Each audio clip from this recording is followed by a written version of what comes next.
BC주에서 코로나19 백신 접종에 속도가 붙고 있는 가운데 BC 보건당국이 1차와 2차 백신 접종 사이의 간격을 더 빨리 앞당기기로 했습니다. 본 헨리 보건관은 27일 기자회견을 통해 화이자와 모더나 백신의 1, 2차 백신 접종 간격을 13주에서 약 8주로 단축할 것이라고 발표했습니다. 모더나와 화이자 백신의 1, 2차 접종 간격은 당초 16주에서 지난주 13주로 줄어들었으나 백신 물량 공급의 증가로 8주까지 앞당길 수 있게 됐습니다. 헨리 보건관은 앞으로 며칠 동안 40만 명 이상의 BC 주민들이 2차 백신을 예약할 수 있게 될 것이라며 BC에 있는 모든 주민들이 8월 말 이전에 2차 백신을 투여받게 될 것이라고 확신했습니다.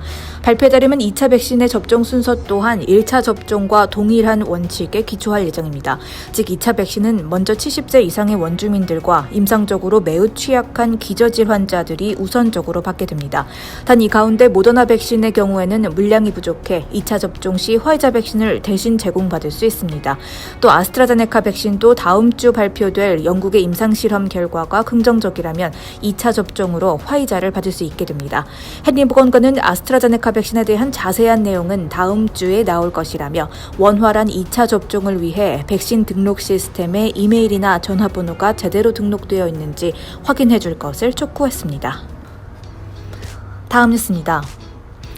캐나다의 코로나19 1차 백신 접종률이 절반 이상을 넘어선 가운데 캐나다 정부가 국내외 비필수 여행 제한에 대한 규제 완화를 시사했습니다.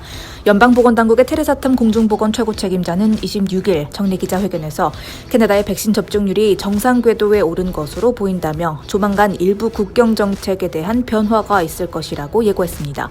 이러한 언급은 올 7월부터 EU 유럽연합이 디지털 여행 증명서인 백신 여권에 합의하고 다음 달 중으로 시스템 도입을 마칠 계획이라고 발표한 데 따른 것으로 보여집니다. 최근 EU를 비롯해 여러 국가가 코로나19 백신 접종 완료자에 한해 출입국 시 자가격리 면제 혜택을 부여하기로 하자 캐나다도 국경 개방 완화에 시동을 거는 모양새입니다. 테레사 탐 공중보건 책임자는 국경이 언제 개방될지에 대한 구체적인 날짜는 밝히지 않았지만 2차까지 백신 접종을 마친 여행객들을 위한 새로운 규정을 도입할 예정이라고 밝혔습니다. 연방보건 관계자들에 따르면 앞으로 2차 백신 접종을 증명한 방문객이나 거주자들에게는 캐나다에 입국할 수 있는 특별 허가와 자가격리 의무 면제 조치가 적용될 것으로 보입니다. 탐 책임자는 우리는 1차 백신 접종자든 2차 백신 접종자든 이들 여행객들과 관련된 국경 정책을 매우 적극적으로 검토하고 있다며 완전 집단 면역이 예상되는 9월 안에는 정책에 약간의 변화가 있을 것으로 기대한다고 전했습니다. 실제로 연방정부는 지난달 백신 여권에 대한 도입 가능성을 내비친 바 있습니다. 당시 저스틴 트루도 총리는 백신 접종을 마친 이들의 해외 입출국을 자유롭게 허용하는 제도를 주의 깊게 살펴보고 있다며 현재 전 세계 동맹 국가와 협력하여 백신 여권을 출시하는 방법을 논의 중이라고 밝혔었습니다. 다만 이러한 백신 여권 시스템이 도입되기 위해서는 캐나다의 확진자 수와 병원 수용량 그리고 백신 접종률과 같은 요소들이 예상 범주를 벗어나지 않아야 한다는 전제가 붙습니다. 현재 캐나다의 1일 신규 확진자 수는 26일 기준 2,554명이며 1차 백신 접종률은 53.7%, 2차 백신 접종률은 4.6%입니다. 정부는 1차 백신 접종 인원을 75%, 2차 백신 접종 인원을 20%로 목표하고 있습니다.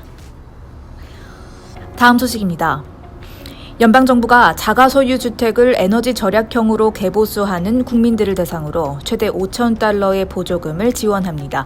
저스틴 트루도 총리와 시무스 오레곤 천연자원부 장관은 27일 기자회견에서 이 같은 내용의 The Canada Greener Homes Grant 프로그램을 본격 실행하고 $26억 비용을 투자하겠다고 발표했습니다.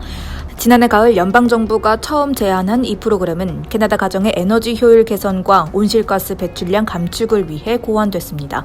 캐나다에서는 현재 민간주택과 건물이 탄소 배출의 가장 큰 원인 중 하나로 추정되고 있으며 캐나다 전체 배출량의 약 18%를 차지하고 있기 때문입니다.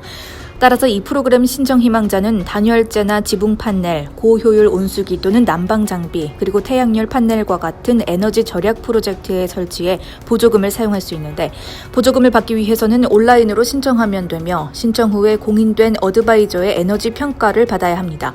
이를 위해 어드바이저는 신청자의 집을 방문하고 어떤 에너지 절약 조치가 보상을 받을 자격이 있는지 결정하게 됩니다. 이후 집주인이 보수를 진행하기로 선택한다면 면허를 가진 허가업자가 고용 도용되어 개조를 시작하게 됩니다. 완료된 작업에 대한 인스펙션이 끝난 후에는 발생 비용에 대해 변제를 받을 수 있습니다. 또한 이 프로그램에는 연간 전기 소비량 예상표인 에너가이드 효율성 평가를 위한 100만 건의 무료 가정 에너지 감사 지원도 포함됩니다. 정부는 주택에너지 감사 비용 지원을 위해 $600까지 리베이트를 제공하고 업무를 수행하기 위한 감사인의 모집과 교육에 대한 비용을 지원할 방침입니다.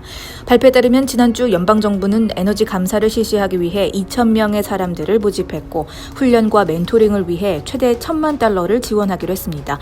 정부는 이를 통해 친환경 주택 장려와 동시에 일자리 창출까지 증대할 수 있을 것으로 보고 있습니다.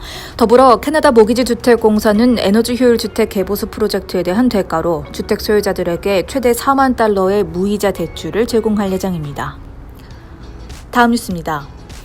70대 노인이 길을 가다가 젊은 남성에게 공격을 당하는 일이 발생해 경찰이 조사를 진행하고 있습니다. 경찰에 따르면 지난 20일 오후 2시 45분쯤 코키텔람 한인타운 인근인 노스버나비 거버먼트 스트리트 9200 블록 도로에서 75세 여성이 젊은 행인에게 목을 졸렸습니다. 용의자는 목격자들이 다가오자 현장을 급히 떠났으며 공격을 당한 여성은 찰과상을 입고 병원으로 이송돼 치료를 받았고 지금은 퇴원한 것으로 전해졌습니다. 신고를 받은 경찰이 현장에 출동해 수색경과 함께 용의자 추적에 나섰지만 끝내 검거에는 실패했습니다.